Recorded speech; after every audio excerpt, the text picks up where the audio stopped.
In news this week, surprising statistics for Aussie churches. Priests told they're not needed in Antarctica. And evangelism goes extreme. This is InFocus Christian News and Current Affairs. Hello, it's great to have you with us for this week's Record in Focus program. I'm Kent Kingston and my co-host is Sibel Coutet. Are you well, Sibel? I am, thank you, Kent. Are you? Yeah, I'm fine, thanks. That's great. Now, I'm looking forward to today's program because Sue Rad is going to teach us a new word, oblivobesity. Is that right? Well, I think so. I guess we'll have to watch to find out. And I'm really looking forward to chatting with Joel McKerrow. He's a poet, an activist and a passionate Christian. And now he has a band, so yeah, that will be interesting. It sounds like it. Shall we get on with the news then? Yeah, let's. New World Vision research comparing the views of the Australian community with those of active churchgoers has highlighted gaps in understanding and suggests room for improvement. In looking at a series of social and public issues, it was clear that the community is much more concerned about drug issues than the Christian leaders and churchgoers surveyed. On the other hand, while the Christians clearly felt the church should be heavily engaged in refugee and other human rights issues, the community respondents were much less enthusiastic about the churches being involved. The research suggests the average Australian sees very little need for involvement in church life and is more concerned about their finances, health, relationships and addictions. Council regulations in New South Wales' mid-north coast are threatening to close down a Christian health retreat that has operated successfully for some years. According to the Macleay Argus, the Misty Mountain Health Retreat has been told it is running tourist accommodation without proper approval and will have to close its doors by the end of October. The owners of the retreat, who are Seventh-day Adventists, say that for the last 14 years their focus has been on educating people about biblical health principles, and that the site, a former school, has planning approval for educational purposes. Although the Land and Environmental Court has ruled against Misty Mountains, the owners are hopeful of getting a change of use approved before the deadline arrives. It's one of the most remote parishes in the world, and even there it seems interest in religion is waning. According to The Guardian, the number of priests needed in Antarctica has dwindled to just one. Since 1957, the Catholic Diocese of Christchurch in New Zealand has provided up to 5 priests to minister to the spiritual needs of isolated researchers. But as the number of personnel needed in Antarctica decreases, and as communications improve, the American McMurdo base is saying they won't need a priest this summer. For many Australians, hiking the arduous Kokoda track in Papua New Guinea is a fitting way to remember the sacrifices made there by Aussie diggers during World War II.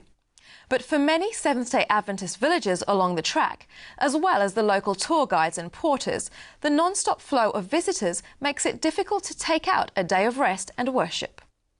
A new tour company, however, has decided to honour local beliefs and allow space to rest and worship during the Sabbath hours.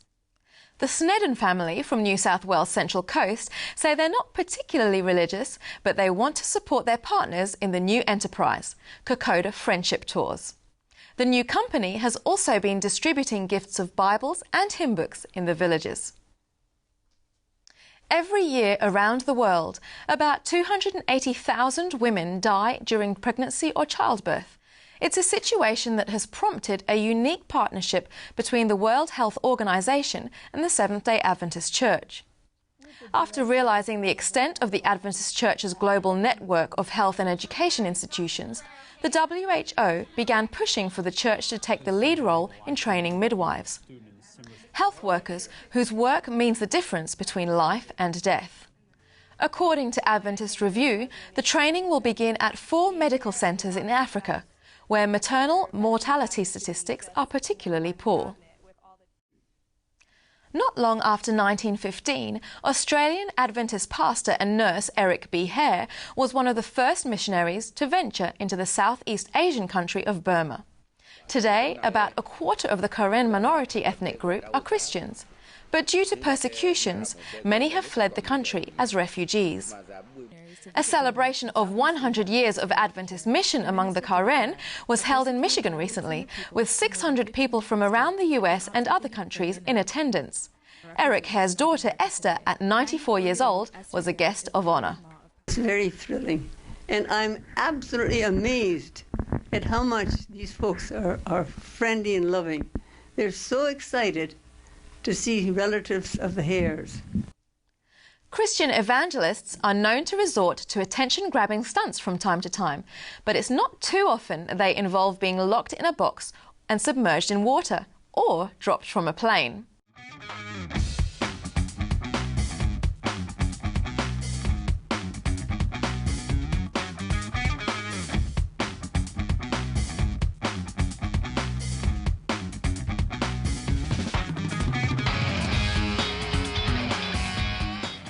Anthony Martin is an accomplished escape artist who says only Jesus can release humans from the eternal death grip they're in.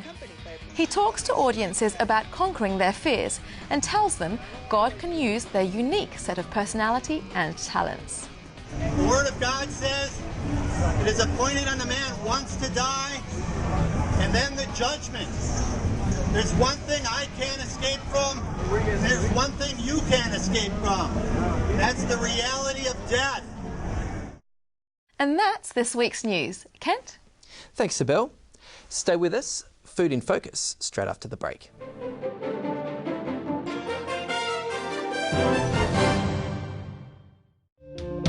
So you think you've got your future all planned out, right? Or maybe you're not sure yet. What you want to do, who you want to be? A great education matters. Avondale.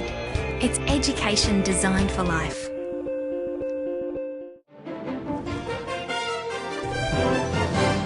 Yeah, folks, look, this is the way it goes, doesn't it? Kids just eat so much popcorn at the movies, they get buckets of the stuff. Well, Sue Rad, our nutritionist, only gave me a little bowl. Why? Dr. David Katz has invented a new word, oblivobesity. Why? Because findings have indicated that children are obese, aren't they?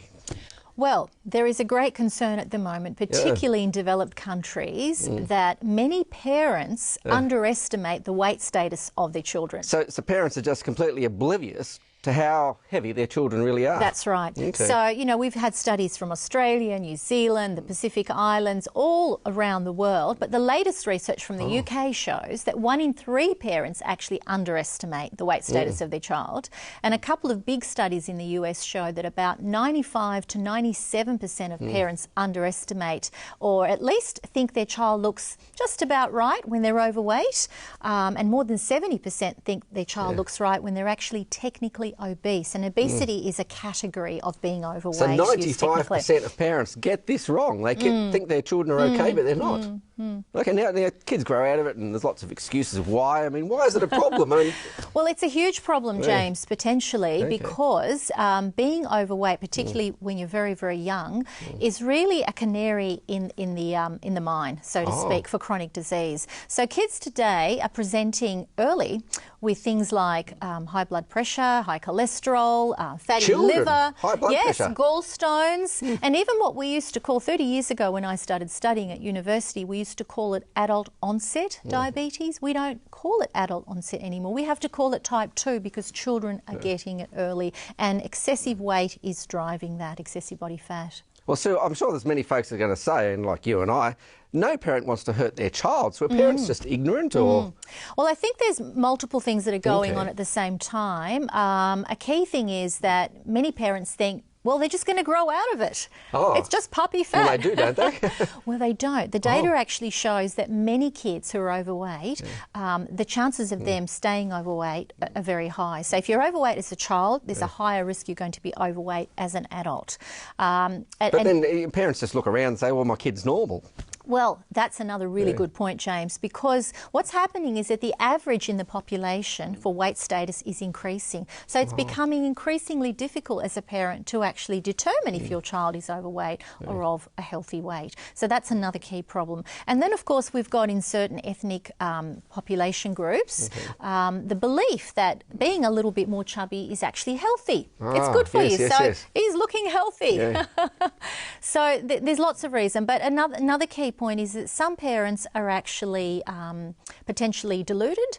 They think things are okay, or they might be in denial. You see, if they had to change things to accommodate their child's overweight status, that usually means they're going to have to change things for themselves, because you've got to walk the walk. You can't just talk about it. You've got to start changing things for everybody, including starting from you. So if a parent wants to move from ignorance and oblivion to knowledge, I mean, what do they do about it? Well, changing a child's hard. It can be. The first step, I believe, that's really important is go and see your doctor. Go and see a GP and have a look at whether technically the child is actually overweight or of a sensible weight. So, for example, a doctor might look at what's called a BMI chart and plot on the chart the child's BMI and look at the percentiles. So kids should be somewhere between the 5th and the 85th percentile. If they're over 85th percentile, they're overweight. If they're over the 95th percentile, they're actually heading into what we technically call obesity. But the good news is the doctor will tell you what that is. That's right, and then we'll encourage you to take some positive action. So you shouldn't be ostracising the child or putting them on any crazy diet. What you should be doing is changing the lifestyle of the entire family, because it's usually a family problem. So we should be looking at ways to eat healthier as a family.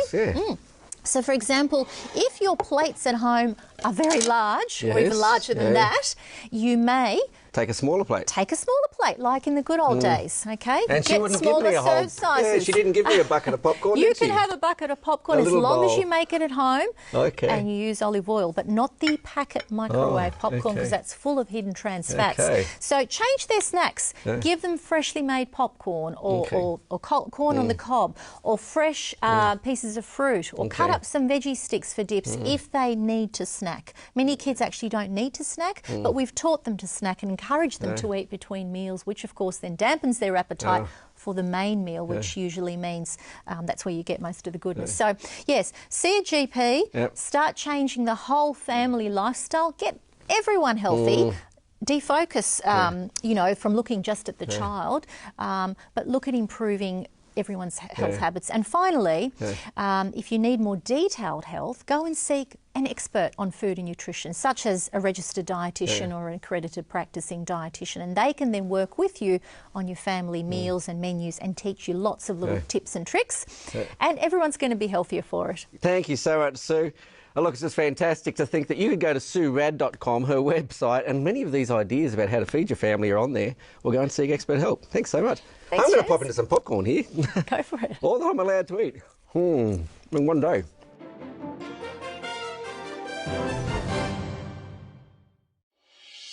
Unearth ancient civilizations with archaeological diggings.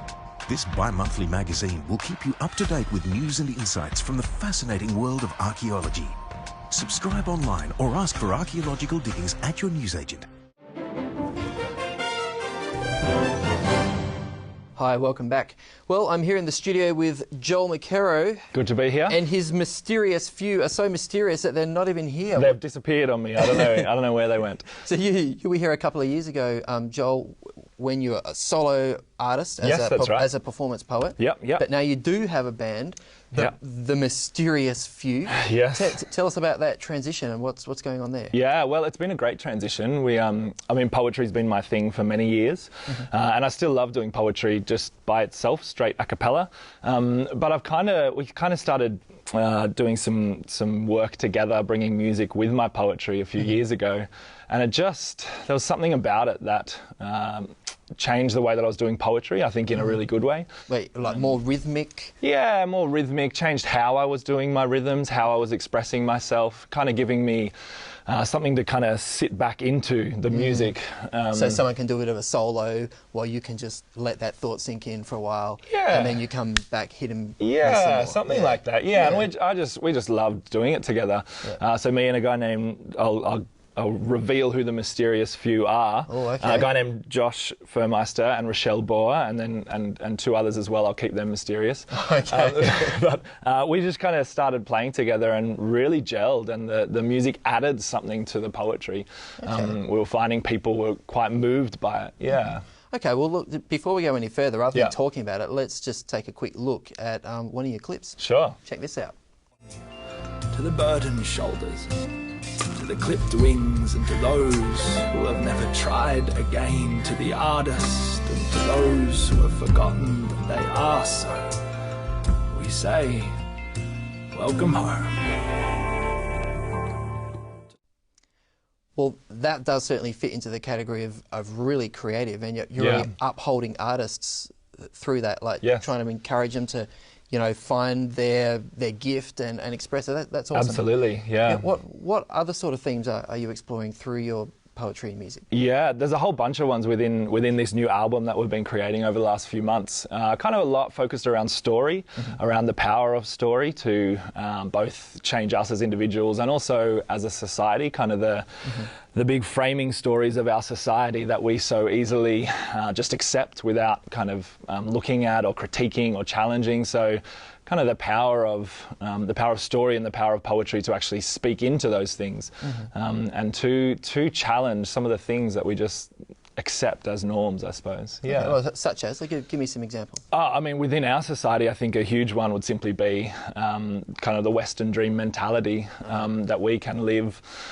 comfortably rich, sort of comfortable, wealthy lives and not think that it's affecting other people around the world. Materialism, consumerism. Those kind of isms, ideas. And I guess the way we like to export our poverty to another country. Yeah, absolutely. That we don't even consider when we buy and purchase something at the store who's gone into making this thing, who's gone into producing, extracting things from the ground and producing it, and like all that lineup we just kind of pick it up, and that one's the cheapest. Yeah, we often go for the cheapest rather than kind of critiquing and thinking about this stuff. So a bunch of the kind of things revolve around that, around story and challenging and critiquing, but also kind of the personal journey and going on the journey of looking at some of I think the wounds and the painful times in our lives, and in some ways welcoming them in a strange way, letting them change us and affect us. One of the poems is called "Waiting for the Storm to Break." It's kind of this idea that's in those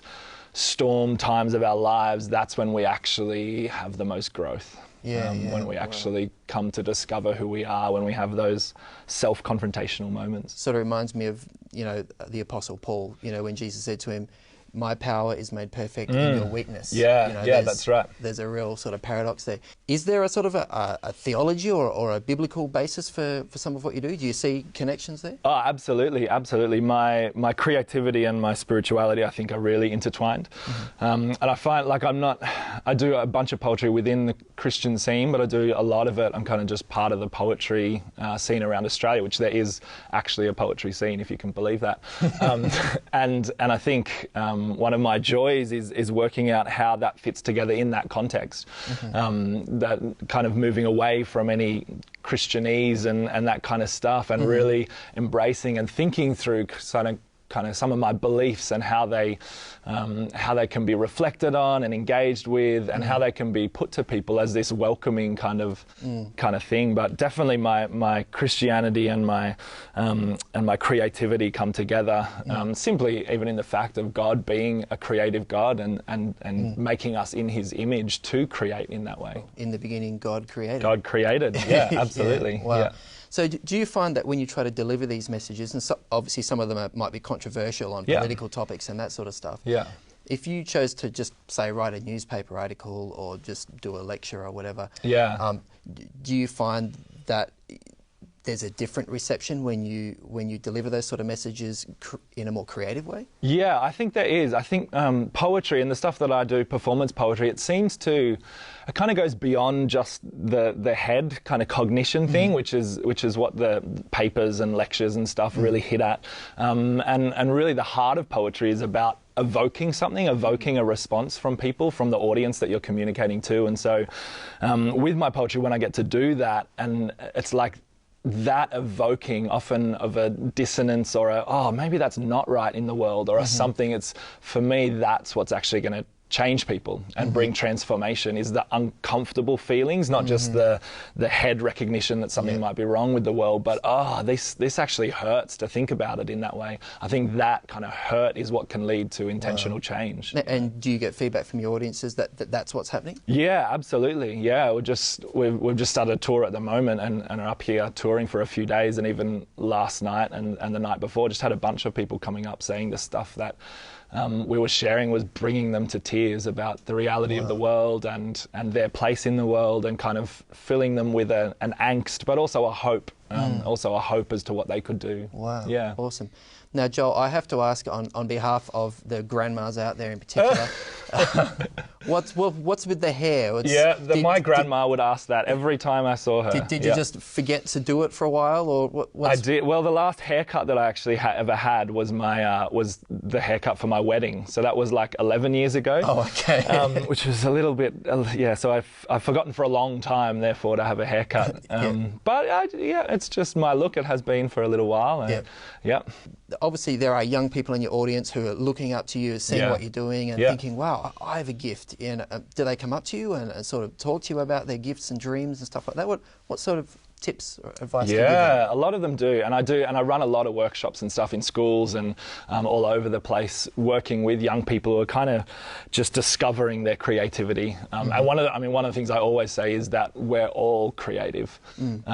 Really? Yeah, absolutely. Absolutely, we're all creative. We may not be all artistic poets, but in terms of taking something that is inside and letting it manifest on the outside, taking something that inspires us, that is beautiful, that is... So we're all expressive, you could say it another way. Yeah, absolutely. Yeah. So one of the things I often say to kids coming up is, don't focus on trying to be a good, amazing artist. Simply focus on trying to express and kind of vulnerably and authentically express who you are. Because it's in that, I think it's in the vulnerability and the authentic expression, that's where the best creativity comes out of. Not out of any tips and tools and things like that, but it's simply someone being willing to, in kind of our very shallow surface level society, someone being willing to go there and to open themselves up and say, this is me, and express that through their creativity. So one of the phrases I always say to young people is, the scribblings in your journals are the words the world needs to hear. Wow. That if they can just believe in that these writings can actually change lives, and when they start kind of expressing their own story, it's always the case that someone hears their story in their story. Wow. And kind of, that's where life transformation often happens.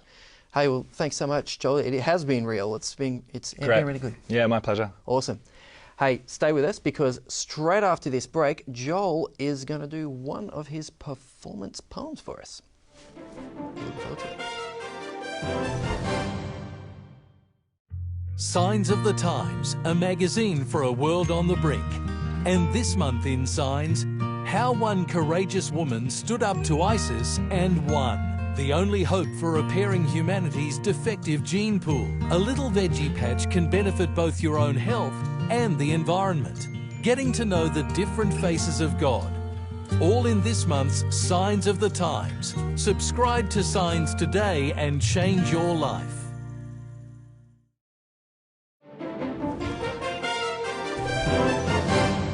So I met a man, and he saw the world differently.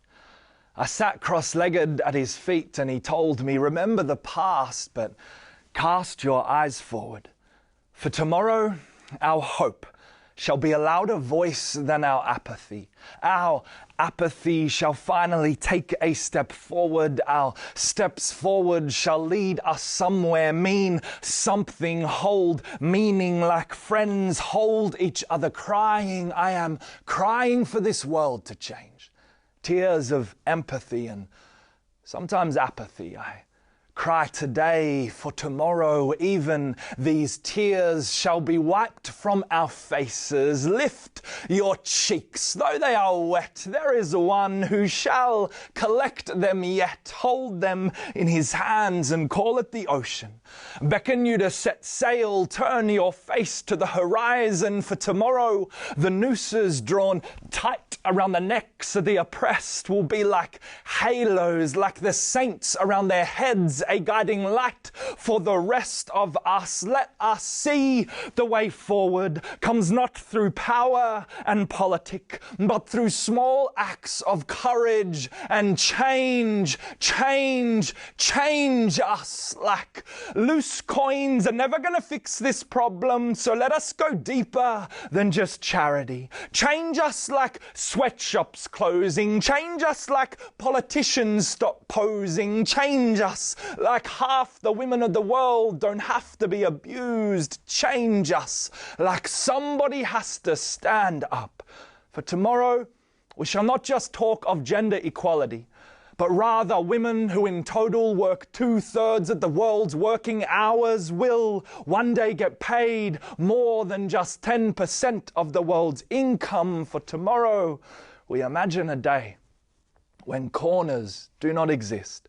Those years of muddy lips pressed against white skin, the many times she'd lie under the weight of a man's insecurity, forced into sex slavery, fingers that rubbed bruises into her flesh as the sweat of large men stain her breasts that are the tools of her trade, street worker taking tricks on her corner. Imagine a day when those corners do not have to exist.